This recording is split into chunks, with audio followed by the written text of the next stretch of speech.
मुरादाबाद में हुई पत्थरबाजी की जांच जैसे जैसे आगे बढ़ रही है, एक गहरी साजिश की गंध भी आने लगी है।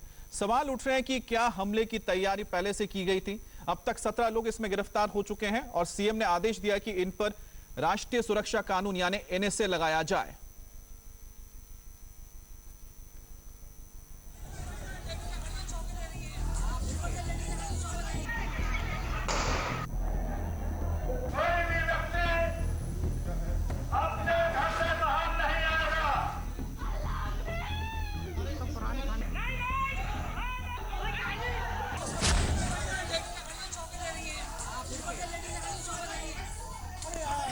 जैसी पुलिस शोर की तरफ गई तो उन्होंने कहा मारो मारो मारो मारो, बस।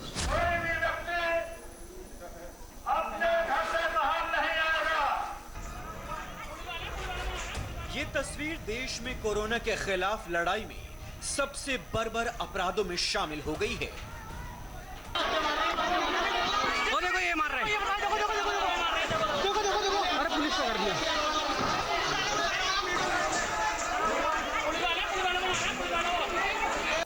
उत्तर प्रदेश के मुरादाबाद के जिस मोहल्ले की गलियों में कोरोना की वजह से हर तरफ मौत की परछाई है, वहां जिंदगी बनकर जब डॉक्टर दाखिल हो रहे थे तो उन पर कायरों की फौज पत्थर बरसा रही थी। देखो ये मार रहे हैं। अरे पुलिस का कर दिया।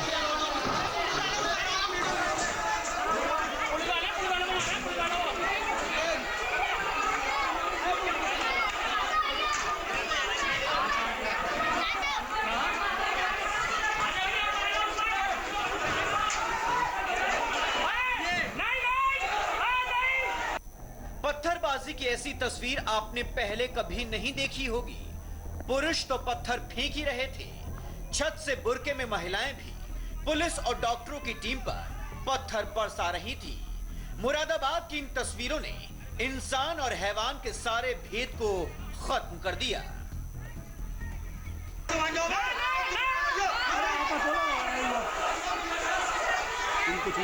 अरे भैया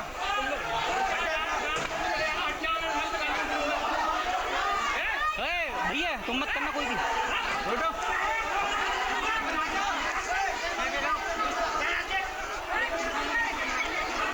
देखो ये गोली मारी, देखो गोली मारा, देखो।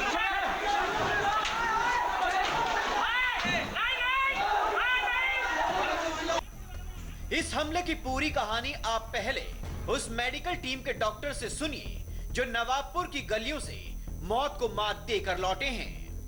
डॉक्टर एससी अग्रवाल कहते हैं जरा सी देर हो जाती तो मोहल्ले से उनका शव बाहर निकलता। बस वो एम्बुलेंस में बैठे थे, इतनी देर में ऐसा आभास हो रहा था कि भीड़ जुट रही है और पता नहीं एकदम अचानक क्या हुआ कि एक जगह से शोर होने लगा। जो हमारे साथ पुलिस प्रोटेक्शन थी वो शोर की तरफ गई। बस जैसी पुलिस शोर की तरफ गई तो उन्होंने कहा मारो मारो मारो मारो, बस। और चूंकि मैं और मेरा एक साथी अप्रैल में थे तो दोनों के ऊपर एक ने चौका फेंक के मारा, मैं नीचे गिर गया। मैं उठा, फिर पीछे से किसी ने डंडा मारा होगा, लेकिन तब तक जो ड्राइवर था वो भाग गया गाड़ी लेके एम्बुलेंस। मैं भागता एम्बुलेंस तक, लेकिन किसी ने मुझे लग रहा है कुछ मारा होगा तो मैं फिर गिर गया। चारों तरफ से हमला हो रहा था। छतों पर महिलाओं ने मोर्चा संभाल लिया था और गली में पत्थर फेंकते इन बदमाशों ने बड़ी बड़ी ईंट, बड़े बड़े पत्थर, गोलियां तक चलाई जा रही थी।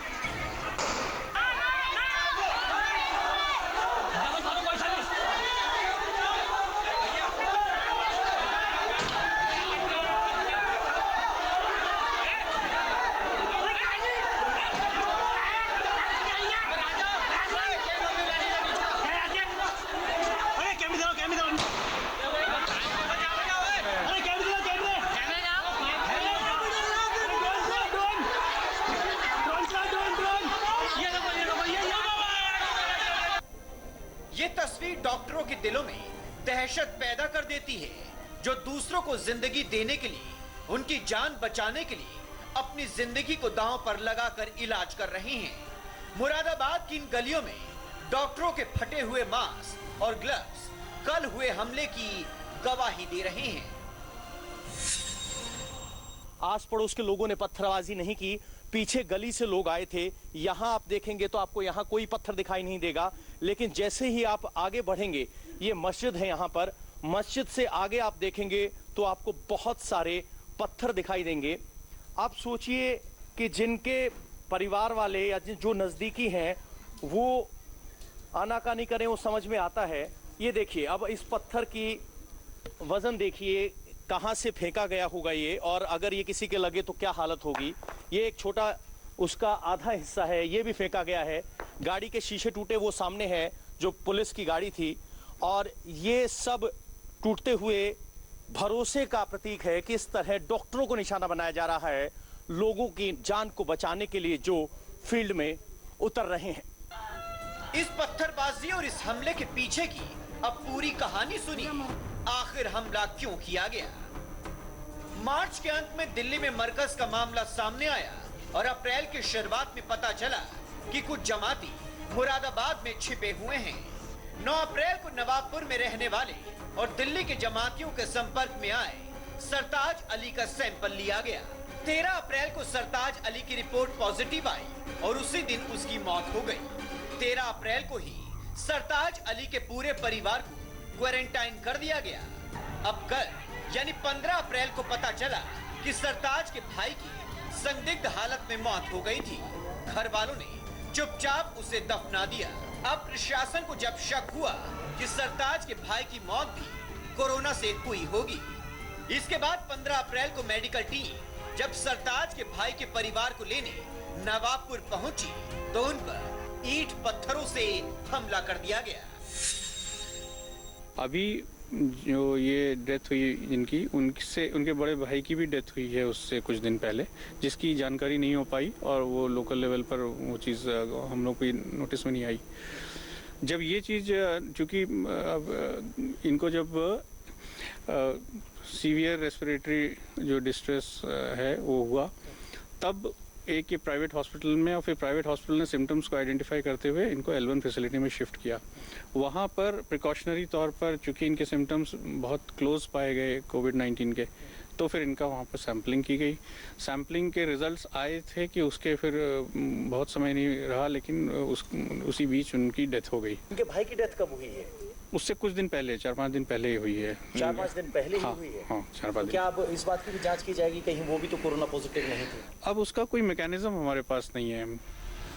पुलिस बता रही है कि सरताज के घर वालों के एम्बुलेंस में बैठने के बाद मोहल्ले के लोगों ने एम्बुलेंस को घेर लिया और चारों तरफ से पत्थरबाजी शुरू कर दी।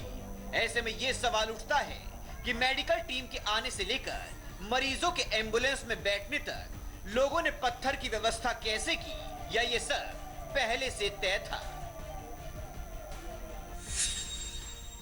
जो हमारा लीगल एक्शन है इसमें, वो इस समय चल रहा है। अभी आपने भी कवर किया उसको, और उसमें हम लोग रेलिवेंट सेक्शंस में FIR लिख रहे हैं, और हमारे पास जो लोग हम लोग पूछताछ और जो लोग हमारी मदद करने के लिए, आइडेंटिफिकेशन के लिए आए हैं, उनसे बातचीत चल रही है। हम ये कंफर्म कर सकते हैं कि 6-7 लोग जो विजुअल्स में हमें पत्थर मारते वो हमको ऑलरेडी कंफर्म हो गए। एक अफवाह इस इलाके में ये भी फैलाई गई थी कि पुलिस क्वारंटीन के नाम पर मुसलमानों को अपने साथ लेकर जाती है और परेशान करती है। कौम के नाम पर, अल्लाह के नाम पर, धर्म के नाम पर एक ऐसा जहर लोगों में भर दिया गया था कि जैसे ही मेडिकल टीम इलाके में पहुंची, लोगों ने इंसानियत को शर्मसार कर दिया। जिस शख्स की कोविड-19 से मौत हुई उसका घर पीछे की तरफ है। यहाँ पत्थरबाजी हुई। आपको बता दें कि जो वीडियो आप टीवी पर देखे हैं वो इस गली से शूट हुआ था, और भीड़ की अगर हम बात करें तो वो इस गली से आई थी। यानी पूरे मोहल्ले की भीड़ ने पथराव करने के लिए हिस्सेदारी दिखाई। सवाल ये है कि अगर सरताज अली का परिवार वहाँ है तो फिर मोहल्ला पत्थरों के साथ तैयार कैसे था? क्या पहले से योजना बनाई गई थी कि कोई अगर क्वारंटाइन के लिए लेने आएगा तो हम उन्हें जाने नहीं देंगे? क्योंकि एक जानकारी निकलकर ये आ रही है कि यहाँ अफवाह ये फैली थी, या कहें कि आम बोलचाल में, भाषा में समझा ये जा रहा था कि जिनको कोरोना के लक्षण नहीं हैं उनको भी ज़बरदस्ती क्वारंटाइन सेंटर ले जाया जा रहा है, ताकि उन्हें प्रताड़ित किया जा सके। लेकिन आपको बता दें कि बहुत से केसेस ऐसे होते हैं जिसमें सिम्टम नहीं दिखाई देते और यही बात मानने के लिए लोग तैयार नहीं और डॉक्टरों की टीम पर हमला कर रहे हैं। सरताज के जिस परिवार को पुलिस लेने गई थी उसकी ट्रैवल हिस्ट्री दिल्ली की है। मतलब सरताज का भाई भी मरकज में शामिल हुआ था। लेकिन इस बात को यहां समझने वाला कोई नहीं। ये सारी कोशिशें जान बचाने के लिए हो रही हैं। अब तक पुलिस मुरादाबाद हिंसा में शामिल 17 लोगों को गिरफ्तार कर चुकी है। गिरफ्तार किए गए लोगों में 10 पुरुष और 7 महिलाएं हैं। इन सब के ऊपर पब्लिक प्रॉपर्टी को नुकसान पहुंचाने, डिजास्टर मैनेजमेंट कानून और एपिडेमिक कानून के तहत मामला दर्ज किया गया है। यह बहुत जरूरी है कि इस तस्वीर को बदला जाए, तभी हम कोरोना के खिलाफ जंग को जीत पाएंगे।